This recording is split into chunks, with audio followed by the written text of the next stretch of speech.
Kita sampai kepada firman Tuhan. Beberapa minggu ini kita berbicara tentang kasih Tuhan. Kasih Tuhan yang sudah dicurahkan ke dalam hati kita, saudaraku. Saudara, kita melihat kalau kita mengasihi, saudaraku, kita juga mengampuni. Sebab kasih itu mengampuni. Salah satu contohnya yang telah kita lihat yaitu Yusuf dalam perjanjian lama. Kita mengetahui Yusuf ini anak Yakub, kemudian dijual oleh saudara-saudaranya ke Mesir. Dan Potifar, saudaraku, membeli Yusuf, kemudian menjadi budak di rumah Potifar.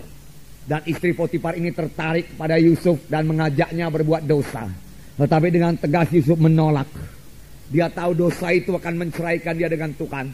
Dia tahu dosa itu akibatnya jelek sekali. Dia tahu dosa itu, saudaraku, akan menggagalkan panggilan Tuhan dalam hidupnya.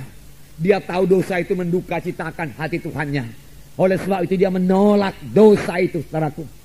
Dan istri Potifar menjadi marah dan memfitnah Yusuf. Akibatnya Yusuf dimasukkan dalam penjara. Bukan sebentar, tetapi walaupun demikian Yusuf tidak mendendam. Yusuf, saudaraku, tidak marah, tidak menyimpan kepahitan, saudaraku. Tidak bermaksud untuk membalas dendam. Tidak bermaksud untuk membunuh kapan nanti dia keluar dari penjara. Tidak, saudaraku. Tetapi Yusuf, saudaraku, mengasihi, saudaraku. Yusuf, saudaraku, mengampuni dosa istri Potifar ini. Dosa Potifar, saudaraku. Dia tidak mau menyimpan kepahitan dalam hatinya, saudaraku. Dia tidak mau palak.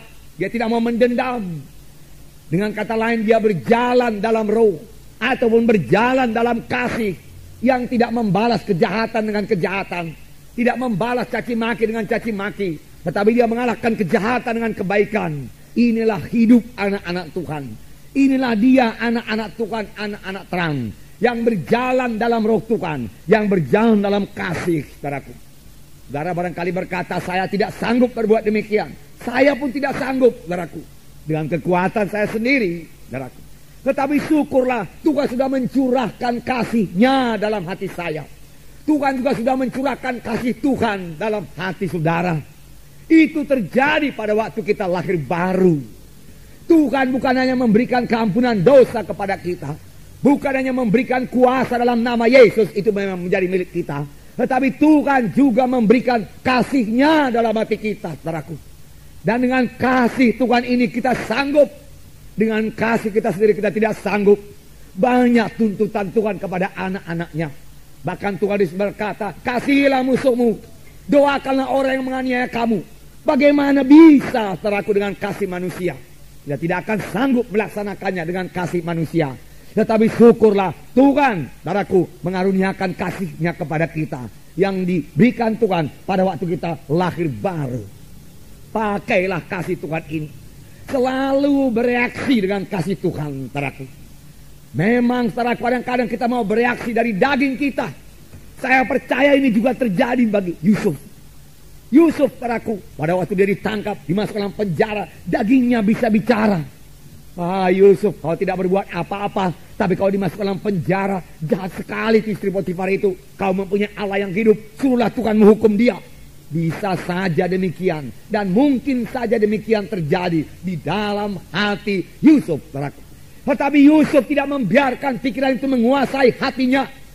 Segera dia usirkan pikiran itu, saudaraku. Dia tahu dia anak Tuhan. Dia tahu dia anak terang.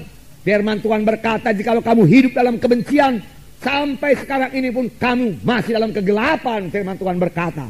Yusuf mengetahuinya, saudaraku. Oleh sebab itu Yusuf melawan kehendak dagingnya, saudaraku.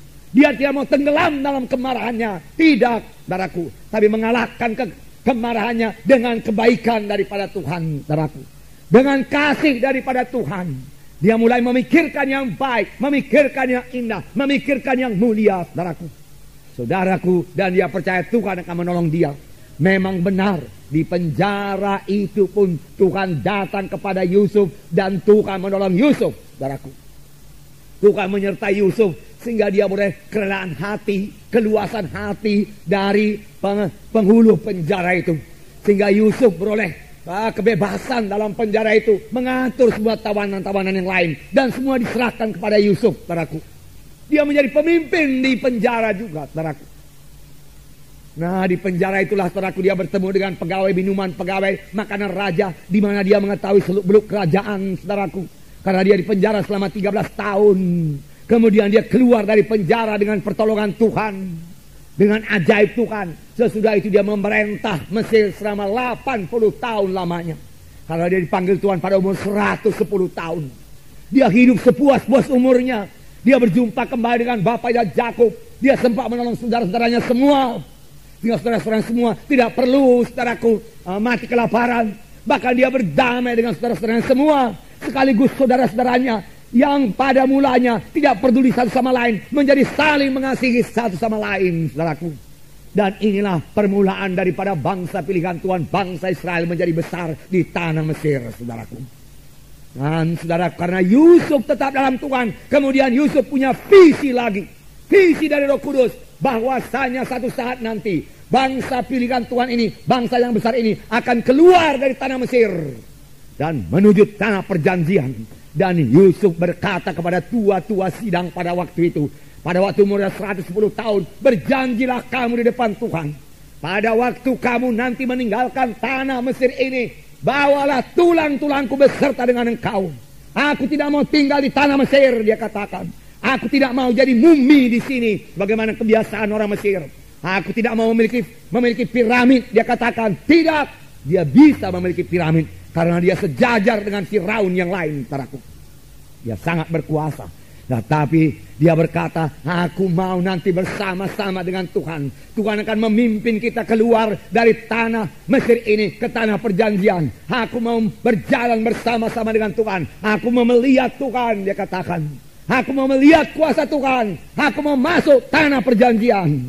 Dan itu terjadi, saudaraku, puji Tuhan. Inilah terjadi bagi orang yang berjalan dalam Roh Tuhan, yang berjalan dalam kasih, yang selalu mengampuni, yang tidak membalas kejahatan dengan kejahatan, tetapi dengan kebaikan. Hatinya selalu terang dan dia mewarisi tanah Kanaan. Dia masuk ke tanah perjanjian. Puji Tuhan, saudaraku. Itu kasih yang mengampuni, saudaraku. Selalu mengampuni. Lalu kita sadar kita harus selalu mengampuni, saudaraku, selalu mengampuni. Dari itu, saudaraku, mari berjalan dengan kasih.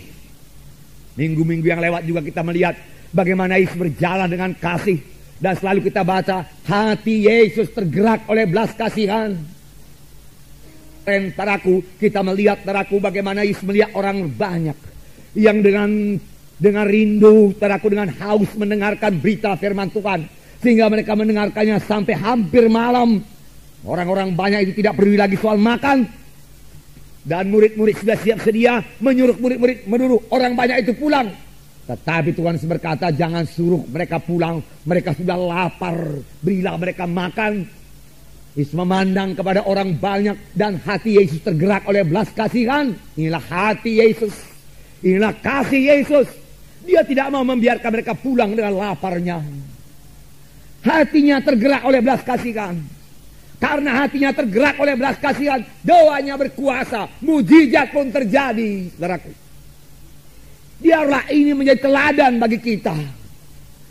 Bahwasanya hati yang tergerak oleh belas kasihan itu digerakkan oleh kasih Allah. Dan karena digerakkan oleh kasih Allah, kuasa Tuhan ada di situ, saudaraku. Dan kita bisa berdoa dan mujizat Tuhan akan terjadi. Yesus mengambil 5 roti dan 2 ikan. Lalu memecah belahkannya, saudaraku. Lalu 5.000 orang makan semuanya, saudaraku. Sampai kenyang dan sisanya 12 bakul. Mujizat terjadi. Bahkan mujizat selalu terjadi sampai sekarang ini, di mana ada hamba Tuhan, anak Tuhan yang hatinya tergerak oleh belas kasihan. Karena iman bekerja oleh sebab kasih. Tidak cukup hanya mengetahui firman Tuhan saja. Tidak cukup hanya percaya kepada firman Tuhan. Bagus sekali percaya kepada firman Tuhan, saudaraku. Tidak cukup hanya mengakui, mengucapkan firman Tuhan. Bagus sekali. Namun itu saja tidak cukup untuk menurunkan mujizat Tuhan. Ada anak-anak Tuhan yang sudah percaya kepada firman Tuhan, mengakui firman Tuhan, saudaraku, mengucapkan firman Tuhan. Lalu dia berharap, saudaraku, akan turun mujizat Tuhan yang luar biasa. Tetapi berkat mujizat belum turun juga. Mari kita cek di mana yang kurang. Biasanya yang kurang yaitu kasih.